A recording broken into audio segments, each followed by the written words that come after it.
आईने मिनॉक्सिडिल लावल्यामुळे लहान बाळाच्या चेहऱ्यावर फेशियल हेअर जास्त वाढायला लागलं. येस, हे सगळं न्यूजमध्ये येत आहे. पण हे काय होतं आहे?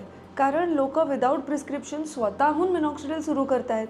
आजकाल ॲप्स आहेत ज्याच्यावर लोकांना असंच मिनॉक्सिडिल दिलं जातं आहे. This is very scary and very dangerous.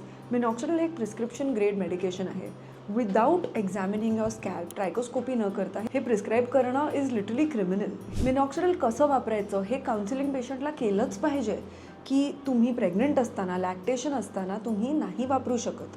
त्याला लाँग टर्म वापरावं लागतं. तुमच्या घरी पेट्स असतील तर त्या पेट्सनी ते मिनॉक्सिडिल घेऊन तुमच्या स्कॅल्पवरून चाटायला नको. लहान मुलांना हे एक्सपोजर झालं नाही पाहिजे. ह्या सगळ्या खूप इम्पॉर्टंट गोष्टी आहेत. इवन मिनॉक्सिडिल ट्रिकल होऊन तुमच्या डोळ्यात नको जायला, ट्रिकल होऊन तुमच्या चेहऱ्यावर नको यायला, तर फेशियल हेअर ग्रोथ वाढू शकतं. सो ह्या सगळ्या खूप बेसिक गोष्टी आहेत ज्या एका डर्मेटॉलॉजिस्टकडे जाऊन तुम्हाला कळतील. पण स्वतःहून OTC आपलं डोकं चालवून मिनॉक्सिडिल प्लीज सुरू करू नका. हे सिरियस प्रिस्क्रिप्शन ग्रेड मेडिकेशन्स आहेत.